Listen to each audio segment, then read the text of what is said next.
सभी भक्तों को श्री शिवाय नमस्तुभ्यम हर हर महादेव। सबसे पहले तो वीडियो को लाइक कर दीजिए, वीडियो को अधिक से अधिक लोगों के पास में शेयर कर दीजिए, चैनल सब्सक्राइब कर लीजिए और कमेंट में जय माता दी हर हर महादेव लिख दीजिए। तो अब हम आपको बताते हैं नवरात्रि की पंचमी तिथि के उपाय। सबसे पहला उपाय है जिनको धन प्राप्त नहीं हो रहा, धन की आपके पास में कमी चल रही है, धन प्राप्त नहीं हो रहा है, तो आप इस नवरात्रि की पंचमी तिथि के दिन सुबह या शाम को कभी भी ये उपाय कर सकते हैं। शाम को जाएंगे प्रदोष काल में तो अच्छी बात है, यदि सुबह चले जाएंगे तो और भी अच्छी बात है। क्या करना है आपको, इसमें 11 आम के पत्ते लेने हैं। 11 आम के पत्ते लीजिए। आम के पत्ते आप आम के पेड़ से तोड़ सकते हैं, नीचे जो पत्ते हो वो नहीं उठाने, आपको 11 आम के पत्ते तोड़ने हैं।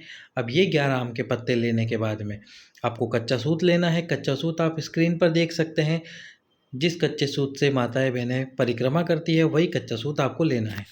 अब इस कच्चे सूत को आपको इस प्रकार से डंडी में बांध देना है।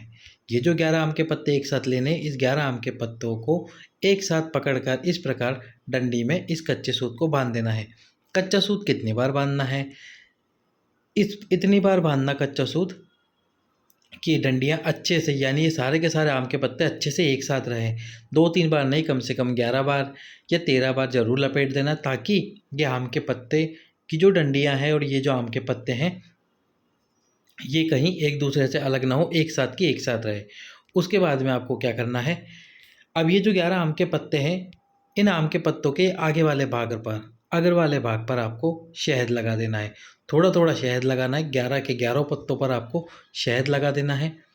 शहद लगाने के बाद में अब इन पत्तों को लेके जाना है भगवान शंकर के मंदिर में।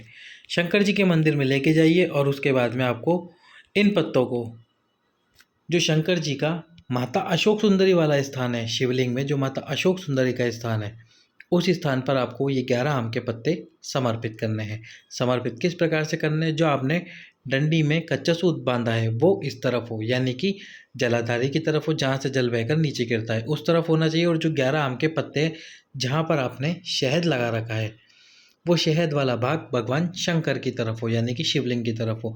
एक साथ के एक साथ रकम आएंगे 11 आम के पत्ते, क्योंकि आपने उन सबको एक साथ बांध रखा है, तो वो एक साथ के एक साथ यहाँ समर्पित होंगे। माता अशोक सुंदरी वाले स्थान पर समर्पित होंगे।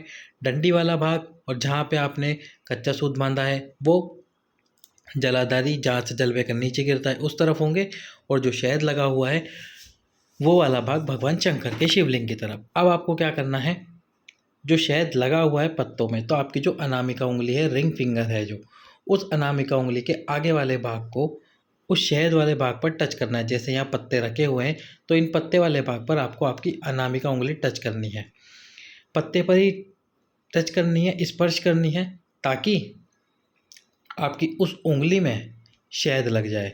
जैसे ही आपकी उंगली में शहद लग जाएगा तो जो आपके पास में रुमाल हो, जो आप आपकी जेब में रुमाल रखते हो, पुरुष या महिला जो भी अपने पास में एक रुमाल या हैंकी रखते हो, उसमें उस शहद की बिंदी को आपको लगा लेना है। उस शहद की बिंदी को लगा के उस रुमाल को अपने पास में रखिए। उसको फिर धोना नहीं है, आपको हमेशा अपने पास में रखना है। जैसे ही वो रुमाल आपके पास में आपकी जेब में आ जाएगा या आपके पर्स में आ जाएगा, तो उसके बाद से ही आपके पास में धन आना प्रारंभ हो जाएगा। नवरात्रि की पंचमी तिथि के दिन ये 11 आम के पत्ते आपके भाग्य की रेखा बदल देंगे। कीजिए ये उपाय, धन की होगी आपके पास में वर्षा, और धन की कैसी भी कमी होगी वह पूर्णतः समाप्त हो जाएगी। इसी के साथ में जिन लड़का लड़की की उम्र और उनका विवाह नहीं हो रहा है, 40 साल 45 साल के होने के बाद भी वो अच्छी तरह से सेटल है, अच्छा कमाते हैं, उसके बाद भी उनका विवाह नहीं हो पा रहा, तो इसी पंचमी तिथि के दिन एक आम के पत्ते से उपाय कीजिए। उपाय आपको किस प्रकार से करना है, जिस लड़का लड़की का विवाह नहीं हो रहा उपाय उन्हें ही करना है। एक आम का पत्ता लेना है। अब इस आम के पत्ते को लेकर सबसे पहले आपको हल्दी के स्वस्तिक का निर्माण करना है। जो ये आम का पत्ता है उसके एक तरफ, यानी कि एक भाग पर आप हल्दी से स्वस्तिक का निर्माण कर दीजिए। दूसरा आपके भाग को जो दूसरी तरफ है, यानी कि इस वाली तरफ, इस तरफ आपको एक कुमकुम से स्वस्तिक का निर्माण करना है। अब आपने स्वस्तिक का निर्माण कर दिया। अब उसके बाद में जो चावल होते हैं, उन चावल अक्षत को, थोड़े से अक्षत लेने हैं जो कि हल्दी में भीगे हुए हो, और थोड़े से अक्षत लेने हैं जो कि कुमकुम या सिंदूर के हो, यानी वो लाल हो चावल, और थोड़े से चावल आपको लेने हैं जो कि हो पीले चावल, यानी कि येलो कलर में हो, पीले कलर में हो। अब आपको क्या करना है, जो पीले वाले चावल हैं, जैसे कि ये जो चावल है पीले वाले, इन चावलों को आपको कुमकुम वाले स्वस्तिक पर रख देना है। जो कुमकुम वाला स्वस्तिक है उस कुमकुम वाले स्वस्तिक पर रख देना है। और ये जो कुमकुम के चावल, यानी जो जिन चावलों पे आपने कुमकुम लगाया है, इन चावलों को आपको ये हल्दी के स्वस्तिक पर रख देना है, इस हल्दी वाले स्वस्तिक पर रख देना है। अब इस आम के पत्ते को आपको उठाना है दोनों हाथों से, यहाँ से पकड़ना है, यहाँ से पकड़ना है, दोनों हाथों से उठाना है। उठाने के बाद में जिस लड़का लड़की का विवाह नहीं हो रहा उसको अपने मस्तक से, यानी कि अपने मस्तक से इस आम के पत्ते को लगाना है। और उसके बाद में जो भी आपके घर के आसपास में नीम का वृक्ष हो, नीम का जो वृक्ष हो, उस नीम के वृक्ष के नीचे इस पत्ते को आपको रख कर आ जाना है। और कुछ नहीं करना, केवल इस नीम के वृक्ष के नीचे इस पत्ते को रख दीजिए। मात्र 3 महीने लगेंगे, मात्र 3 महीने लगेंगे।